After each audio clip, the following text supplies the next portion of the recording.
నమస్తే, నేను సునీత. టీ న్యూస్కి స్వాగతం. బులెటిన్లో ముందుగా హెడ్లైన్స్ చూద్దాం. తెలంగాణ గళం బలం కేసీఆర్. ప్రశ్నించకపోతే ప్రజల్ని 5 ఏళ్లు మోసం చేస్తారన్న కేటీఆర్. కేసీఆర్ కట్టిన ఫ్లైఓవర్లకు రేవంత్ రిబ్బన్ కటింగ్. కాంగ్రెస్ పార్టీది ప్రచార ఆర్భాటమని కేటీఆర్ ఫైర్. ఎన్నికలైపోతే కరెంటు కోతలే, కాంగ్రెస్ పాలనంతా దగాయే అని మండిపడ్డ హరీష్ రావు.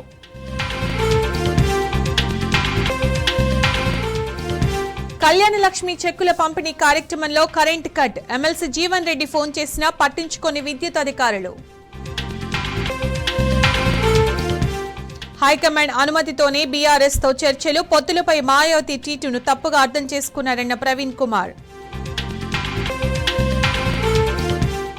కేంద్ర ఎన్నికల కమిషనర్ అరుణ్ గోయల్ రాజీనామా. లోక్సభ ఎన్నికల ముందు బిగ్ ట్విస్ట్.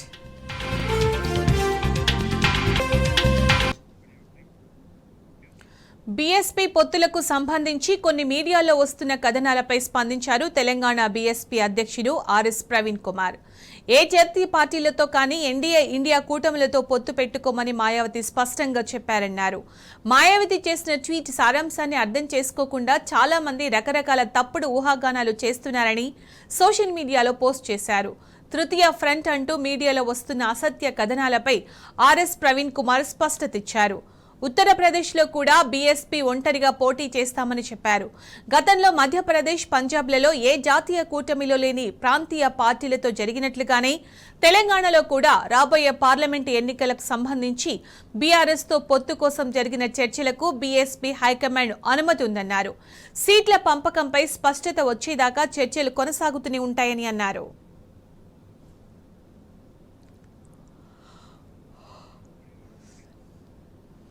రైతులకు నీళ్లివ్వమంటే రేవంత్ సర్కారుకు సోయలేదని ఫైర్ అయ్యారు BRS working president KTR. Congress తెచ్చిన కరువుతో రైతాంగం గోసపడుతుందన్నారు. ఈ సీజన్ నుంచి రైతాంగానికి 500 రూపాయల పంట బోనస్ ఇవ్వాలన్నారు. ఎన్నికల కోడొచ్చేలోపే పంట బోనస్ ఆర్డర్ ఇవ్వాలని కేటీఆర్ డిమాండ్ చేశారు. కాళేశ్వరం అంటే ఒక్క మేడిగడ్డ కాదు, కాళేశ్వరం అంటే 3 బ్యారేజీలు, 15 రిజర్వాయర్లు, మన మల్కపేట రిజర్వాయర్ లెక్క, మన మిడ్మానేరు లెక్క 15 రిజర్వాయర్లు. కాళేశ్వరం అంటే 21 పంపింగ్ స్టేషన్లు. కాళేశ్వరం అంటే 19 సబ్ స్టేషన్లు. కాళేశ్వరం అంటే 270 కిలోమీటర్ల భారీ సొరంగ మార్గాలు. కాళేశ్వరం అంటే 1573 కిలోమీటర్ల ప్రవాహ కాలువలు. ఇది కాళేశ్వరం అంటే. నీళ్లు 80 మీటర్లకెళ్ళి తీసుకొచ్చి కొండపోచమ్మ సాగర్ ఏదైతున్నదో మన నెత్తిన మొత్తం తెలంగాణ నెత్తి మీద కుండ పెట్టినట్టు 618 మీటర్ల మీదికి, అంటే ఎంత, దగ్గర 520 మీటర్ల మీదికి నీళ్లను తీసుకొచ్చి అక్కడ నీళ్లు ఇడిచి పెడితే కాలువల ఆడికెళ్లి కుడెల్లివాగుల వడి, కుడెల్లివాగులకెళ్లి నర్మాల చెరువు నిండి, నర్మాల చెరువు ఎండాకాలంలో మత్తడి దుంకితే కిందికి మనం కట్టుకున్న 11 చెక్ డ్యాములు నిండితే ఆ గప్పుడు మీ 10 నీళ్లు వస్తాయి అనే మాట ఆ రైతులకు నేను చెప్పిన. ఇవాళ ముఖ్యమంత్రి ఏమంటాడు, మేడిగడ్డ కాడ 3 పిల్లర్లలో నష్టం వచ్చింది అంటాడు. మేడిగడ్డ అంటే చిన్న ఒక గిడికెళ్ళి గిడికుండదు. అది 1600 మీటర్ల పొడవు ఉండే బ్యారేజ్.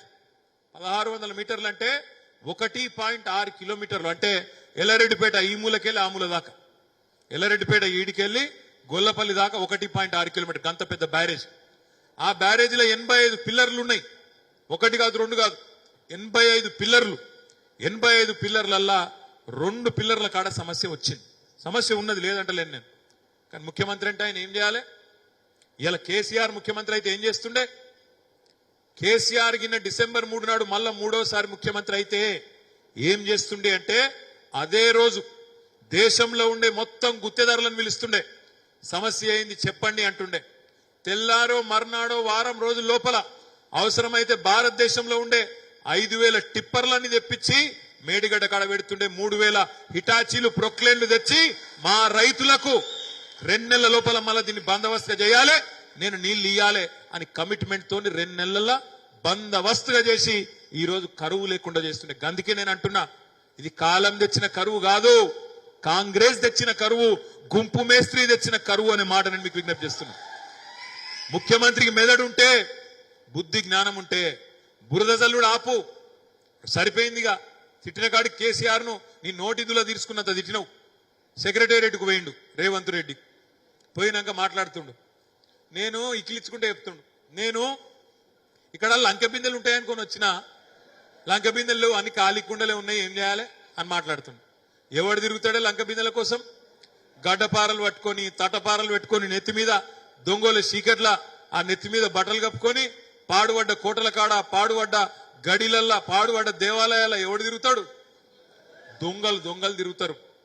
నిన్నగాక మొన్న ముఖ్యమంత్రి మాట్లాడతాడు ఇక్కడ మహబూబ్ నగర్ మీటింగ్ లా, కత్తిరిస్తా, మెడల పేగులేసుకొని తిరుగుతా, జేబుల కత్తెర పెట్టుకొని తిరుగుతున్నా.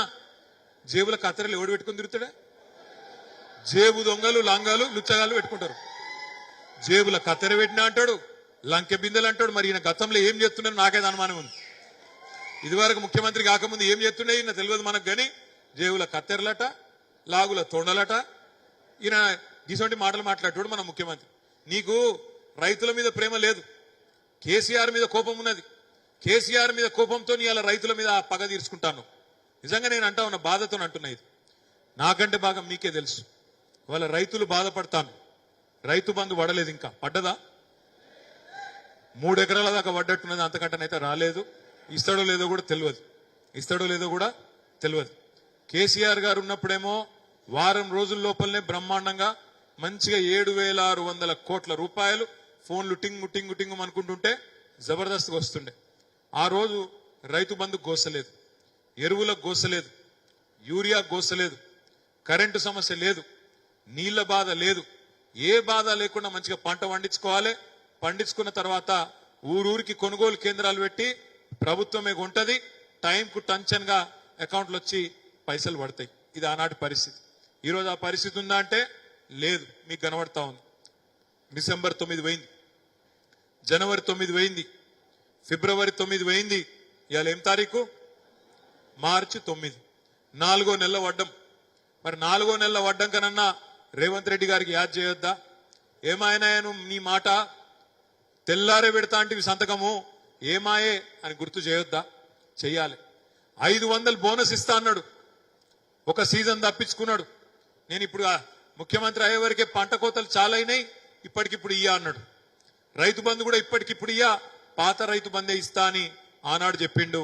మరి ఈరోజు పాత రైతు బందే ఇస్తున్నాడు. మరి కింటాలకు 500 బోనస్.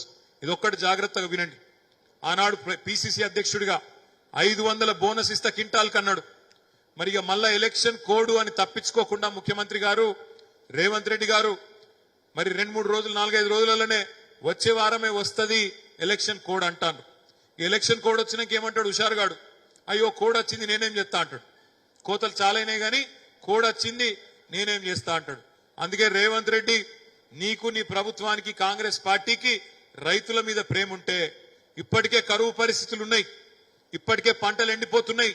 ఆ మిగిలిన పంటనన్నా కోసుకున్నప్పుడు ఆ వచ్చిన వడ్లకు కింటాల్కు చెప్పినట్టు 500 బోనస్ ఇవ్వాలని చెప్పి ఎల్లారెడ్డిపేట వేదికగా మా పార్టీ తరఫున మేము డిమాండ్ చేస్తా ఉన్నాం. 500 కింటాలు, 500 బోనస్ ఏదైతుందో కింటాలకు మాటలతో రాదు. ఎలక్షన్ కోడ్ రాకముందే గవర్నమెంట్ ఆర్డర్ గవర్నమెంట్ ఆర్డర్ కింద తీసినాం అనుకో, అప్పుడు కోడ్ వచ్చినా కోతలు స్టార్ట్ కాగానే ఇచ్చేందుకు అవకాశం ఉంటది. తప్పించుకోకు, ప్రజలను మభ్యపెట్టకు, రైతులను మోసం చేయకు.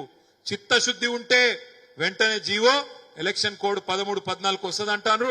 ఈ లోపలనే రేపు ఎల్లుండో తీసి నీ చిత్తశుద్ధి చాటుకోవాలని చెప్పి కూడా రేవంత్ రెడ్డి గారిని నేను డిమాండ్ చేస్తా ఉన్నా. వేతనాల కోసం వైద్య సిబ్బంది పడిగాపులు కాస్తున్నారు. రాష్ట్ర సర్కారు 3 నెలలుగా జీతాలు ఇవ్వక ప్రాథమిక ఆరోగ్య కేంద్రాల్లో పనిచేసే సిబ్బంది అష్టకష్టాలు పడుతోంది. వైద్య శాఖ మంత్రికి విజ్ఞప్తి చేసినా ఫలితం లేకపోవడంతో ఆందోళన చెందుతున్నారు. వేతనాల కోసం ఆందోళన బాట పట్టేందుకు వైద్యులు, వైద్య సిబ్బంది సిద్ధమవుతున్నారు.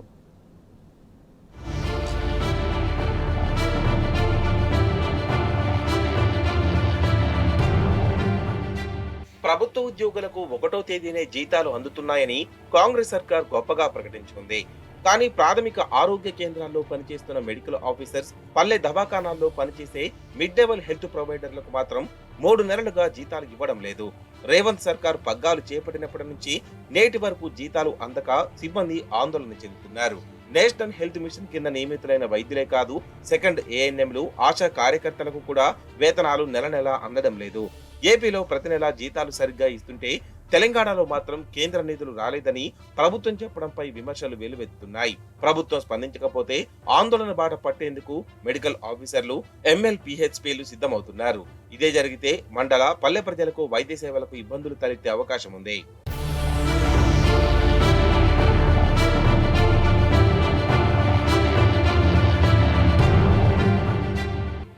రెండేళ్ల కిందట NHM కింద మెడికల్ ఆఫీసర్లు, MLHPలు, సెకండ్ ఏఎన్ఎంలు, ఆశా కార్యకర్తలను నియమించారు. వీరికి 60% కేంద్రం, 40% రాష్ట్ర ప్రభుత్వం జీతాలు చెల్లించాలి. కేసీఆర్ ప్రభుత్వ హయాంలో వీరికి నెల జీతాలు అందాయి.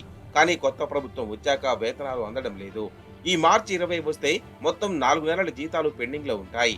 దీనిపై ఇప్పటికే వైద్య ఆరోగ్య శాఖ నుంచి దామోదర్ రాజనరసింహను కలిసి లిఖితపూర్వక విజ్ఞప్తి చేసిన వైద్య సిబ్బందికి న్యాయం జరగడం లేదు. NHM కింద నియమితులైన ఆశా వర్కర్లకు 1 నెల, సెకండ్ ఏఎన్ఎంలకు 2 నెలల వేతన బకాయిలను ప్రభుత్వం చెల్లించాల్సి ఉంది.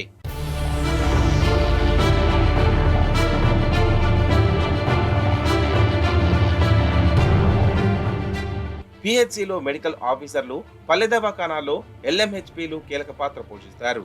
PHCలకు వచ్చే ప్రతి రోగిపై మెడికల్ ఆఫీసర్ నిఘా ఉంటుంది. అవసరమైన వైద్య పరీక్షలు చేస్తారు. తోటి సిబ్బందిని సమన్వయం చేసుకుంటూ రోగికి కావాల్సిన సేవలు అందేలా చూస్తారు. ఒక్క మాటలో చెప్పాలంటే మెడికల్ ఆఫీసర్ పనితీరుపైనే సదరు ప్రాథమిక ఆరోగ్య కేంద్రం పనితీరు ఆధారపడి ఉంటుంది. పల్లె దవాఖానాల్లోనూ ఇదే రీతిగా ఉంటుంది. ప్రజలు ఇబ్బంది పడొద్దని 3 నెలలుగా జీతాలు పడకపోయినా వీళ్లు ప్రభుత్వానికి విజ్ఞప్తులు చేస్తూ వచ్చారు. అయితే ప్రభుత్వం నుంచి స్పష్టమైన హామీ రాకపోవడంతో ఆందోళన చేపట్టేందుకు సిద్ధమవుతున్నారు. ఇది జరిగితే మండల, పల్లె ప్రజలకు ప్రభుత్వ వైద్య సేవల్లో ఇబ్బందులు తలెత్తుతాయి. ఇప్పటికైనా రాష్ట్ర ప్రభుత్వం స్పందించి వేతన బకాయిలు చెల్లించాలని కోరుతున్నారు. లేకపోతే ఆందోళన బాట పడతామని హెచ్చరిస్తున్నారు.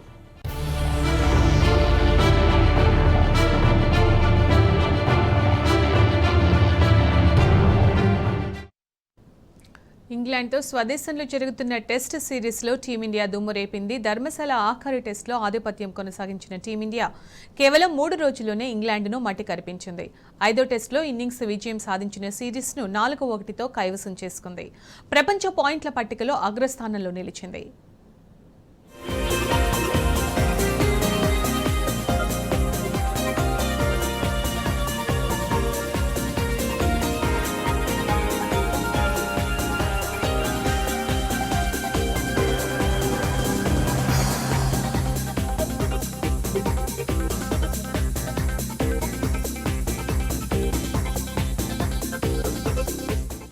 ధర్మశాల వేదికగా ఇంగ్లాండ్తో జరగనున్న ఆఖరి టెస్టులో టీమిండియా విజయదుందుబి మోగించింది.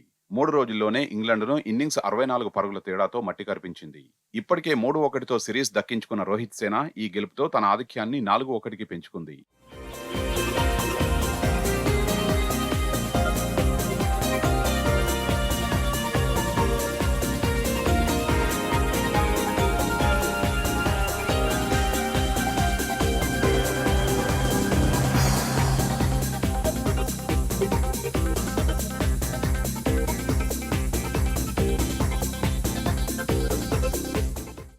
(259 పరుగుల లోటుతో రెండో ఇన్నింగ్స్ ప్రారంభించిన ఇంగ్లాండ్కు భారత బౌలర్లు చుక్కలు చూపించారు. అశ్విన్, కుల్దీప్ యాదవ్కు తోడు వైస్ కెప్టెన్ జస్ప్రీత్ బుమ్రా బంతితో చెలరేగారు. తొలుత అశ్విన్ ఇంగ్లాండ్ బ్యాటర్ల పనిపట్టగా తర్వాత కుల్దీప్ ఆ జోరు కొనసాగించాడు. వరుసగా వికెట్లు తీస్తూ బ్రిటిష్ బ్యాటర్లను అసలు క్రీజులు కుదురుకోనివ్వలేదు. జో రూట్ ఒంటరి పోరాటం చేసినా అది ఇన్నింగ్స్ ఓటమి అంతరాన్ని మాత్రమే తగ్గించగలిగింది.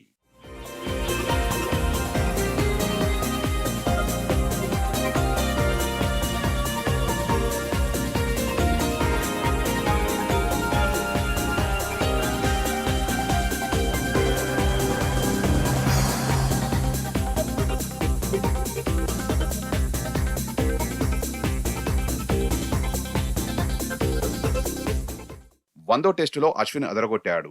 5 వికెట్లు పడగొట్టి ఇంగ్లాండ్ను కష్టాల్లో నెట్టాడు.